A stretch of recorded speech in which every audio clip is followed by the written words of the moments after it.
Hi, I'm Craig from the Silver Spur, and today I'd like to reintroduce my friend Mike Davis. Mike is a very accomplished reining horse trainer, but one of Mike's greatest skills lies in the fact of educating his youth and amateur riders and communicating properly so that they improve their riding and their horsemanship ability. He's just a fantastic teacher to people and to horses. We're going to talk about how to saddle this horse. And this horse, if you take at first glance, I mean, he looks like he's a really good backed horse. He's got a nice wither here. It's good and solid, good strong loin, very strong loin. Nice back, you know. But this horse has got a problem that you guys probably can't see.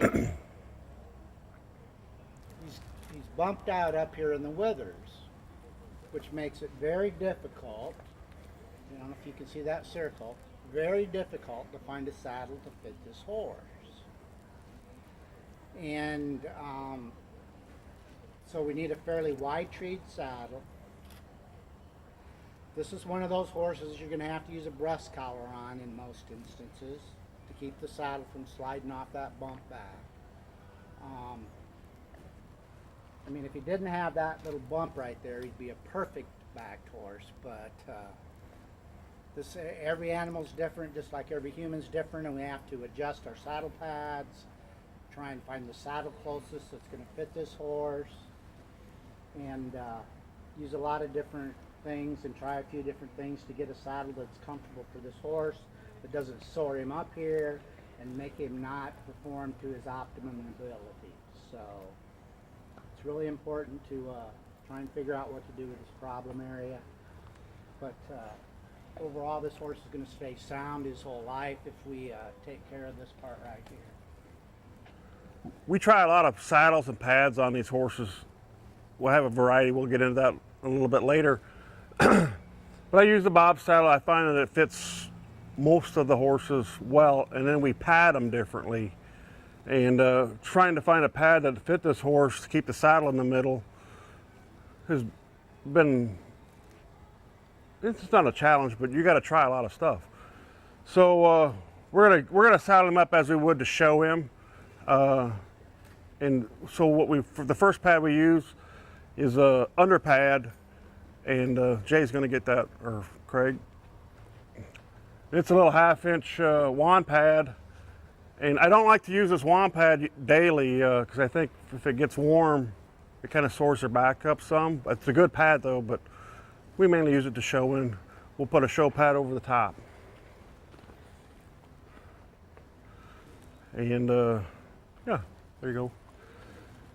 I don't like to get a lot of thickness in there because then we have to cinch this horse up tighter. I like to keep plenty of cushion for that horse. But I don't want a thick pads because then we got to cinch him up tighter. I would just have to imagine that'd be very uncomfortable for him. So Jay's my assistant. He's doing a good job. So he threw a saddle on this horse, and the first thing he did is pull this up, and especially on a horse like this, but on every horse, we do this on every horse every time we saddle up. And I'm finding that it's harder to find kids and people that know this, how to properly saddle a horse. They just throw a pad on and saddle it up, and this pad is just pushing down on that withers. And you know, you'll soar a horse up really fast doing that. So I find that with my interns and my new students and stuff, clients and stuff, you have to actually tell them how to do this. Nobody tells them this stuff anymore. So that's key. Now we're going to cinch this horse up, and I don't know, I think this cinch is too small for this horse. Another thing with cinching these horses up, they come with these D-rings here to tie a breast collar on, or a back cinch. This is supposed to be in the middle here, right here. And I find that also, you'll see one side really high up and the other side really low. There's they're supposed to be even. When I saddle a horse up, I just pull the slack out. I don't cinch him up tight. You'll hear of people with their horses, oh, he's a little cinchy, or when I cinch him up through the sideline, he gets apprehensive or nervous. Well, most of the time, they're cinching that horse up too tight, too quickly. So I just pull the slack out, and just in that little few seconds of talking, I pulled it up 3 more inches, you know, and he doesn't care. And then we go to the breast collar. Now I just got back from a horse show, so this saddle's all set up for a different horse. So it's too long here. I could force this like I just did, but it's just too tight. So you got to readjust it. Again, this is supposed to be in the middle of the horse. The breast collar's on there to keep this saddle still, so I don't have to cinch this thing up so tightly. But you know, you don't want him to cut his air off like he's doing right there. So you just to keep adjusting it.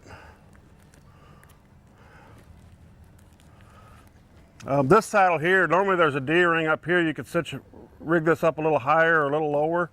I find that I like to hook to the D-ring. Like he's going to show in about this position here, so it's got nice. It can move. His shoulders can move.